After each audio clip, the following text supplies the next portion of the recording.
उस किताब का नाम है India from Curzon to Nehru and after. यह 1969 में लिखी गई है और नेहरू जी के सबसे खास जर्नलिस्ट थे, हिंदुस्तान टाइम्स के एग्जीक्यूटिव ऑडिटर थे और प्रेस क्लब ऑफ इंडिया के फाउंडर प्रेसिडेंट थे। इसलिए मुझे पता है क्योंकि मैं वहां 4 साल तक रहा। उन्होंने उस किताब में पेज नंबर 353 पे चैप्टर नंबर 13 है, जो ये बात आप लोग सुनते रहते हैं ना कि सर राजेंद्र प्रसाद के साथ नेहरू जी ने क्या किया। क्योंकि राजेंद्र प्रसाद से जब यह कहा गया कि आपको सोमनाथ नहीं जाना है, तो राजेंद्र प्रसाद ने कहा मैं राष्ट्रपति हूं, संवैधानिक पद पर बैठा हूं, मैं राष्ट्रपति का प्रोटोकॉल लेके नहीं जाऊंगा लेकिन जाऊंगा। वो गए, वो आपके यहां आए, उन्होंने उसमें हिस्सा लिया। उस नाराजगी से नेहरू जी इतने नाराज हुए कि वो शख्स 4 दिन के लिए बीमार पड़ गया दिल्ली में। और नेहरू जी ने लाल बहादुर शास्त्री को बुलाया और कहा कि मुझे लगता है कि राजेंद्र प्रसाद अब बचेंगे नहीं, इनकी अंत्येष्टि के लिए दिल्ली में आप कोई जगह ढूंढ लीजिए। यह आपके देश में हुआ है, यह आपको पता होना चाहिए। लाल बहादुर शास्त्री बेचारे वैसे ही बहुत कमजोर व्यक्ति थे, ढूंढ ढांड के आए। उन्होंने कहा विजय घाट पर उनकी अंत्येष्टि हो सकती है। यह तैयारी कर ली गई, लेकिन वो ठीक हो गए, बात खत्म हो गई। लेकिन दूसरा, मैं ये बात इसलिए कह रहा हूं कि जिस राइटर ने लिखा है वो राइटर नेहरू जी के साथ सबसे क्लोजेस्ट आदमी था, क्योंकि प्रेस क्लब की उस पूरी हिस्ट्री में पढ़ते हुए मैंने उस राइटर का नाम है दुर्गा दास, उनको पास से देखा। उन्हीं का बेटा दार्जिलिंग से इंद्रजीत मेंबर ऑफ पार्लियामेंट बना और उनकी बेटी हिंदुस्तान टाइम्स ऑफ इंडिया में है, हमारी दोस्त है। इसलिए उस पूरे परिवार को जानता हूं, हार्डकोर लेफ्टिस्ट थे वो लोग। आखिर में उस शख्स को दमे की बीमारी हो गई। राष्ट्रपति के हटने के बाद के जो प्रोटोकॉल थे कोई वापस नहीं दिए उनको। और जो सदाकत आश्रम नाम का कांग्रेस पार्टी का ऑफिस है बिहार में, उसके सीलन बने कमरे में एक दिन उनकी मौत हो गई। डॉक्टर राधाकृष्णन से कहा कि आप जनाजे में नहीं जाएंगे। उस पूरी बात का वर्णन पेज नंबर 353 चैप्टर 13 में लिखा हुआ है, वो भी किताब पढ़ लीजिएगा। इसी तरीके से एक घटना और बताता हूं मैं आपको। यह मैं सिर्फ इसलिए कहने आया हूं, बड़े बड़े लेफ्टिस्ट जिनको लगता है कि पैदा होते ही वो ज्ञानी हो जाते हैं। लेफ्टिस्ट होना इस देश में फैशन था एक जमाने। लेफ्टिस्ट का मतलब ज्ञानी, पढ़ा लिखा। अब उन्हें ढूंढना पड़ रहा है कहां हैं वो।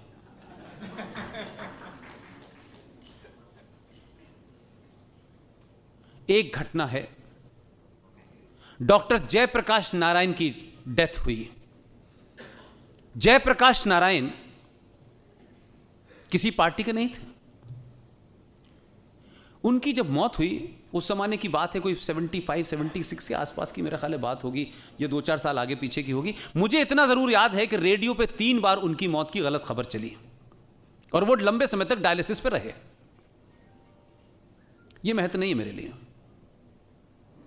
जयप्रकाश नारायण की मौत होने के बाद पार्लियामेंट में कुछ लोगों ने कहा कि उनको श्रद्धांजलि देनी चाहिए।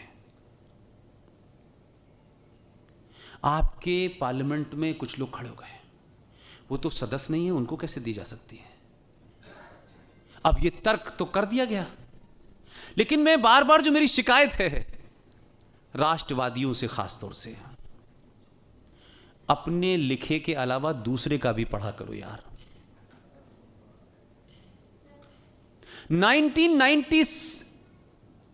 1960 में, 1960 में एक माउंटबेटन नाम के साहब थे जो ट्रांसफर ऑफ पावर करके गए थे, लेकिन वो भारत रहे। उनकी मजबूरी थी, क्योंकि दूसरी बात पब्लिक में है, मैं इसलिए कह नहीं सकता। और ये निजी जिंदगी है, इसमें मैं कहता हूं 1 रखो, 2 रखो, 4, इस पे बहस नहीं होनी चाहिए। ये निजी मामला है। ये निजी मामला है, इस पर मेरी कोई टिप्पणी नहीं है। मैं अपनी बात कहने के लिए मुझे ये नाम लेना पड़ रहा है। मेरी कोई उनकी भी शान में गुस्ताखी मैं नहीं करना चाहता। उनकी धर्म पत्नी Edwina Mountbatten was fall in love with Nehru ji, और नेहरू जी ऐसी बातों को प्रॉपर रेसिप्रोकेट भी करते थे। विषय यह नहीं है, विषय यह है कि मलेशिया के एक आइलैंड में एडवीना की मौत हो गई, डेथ हो गई उनकी बेचारी की। Can you believe this?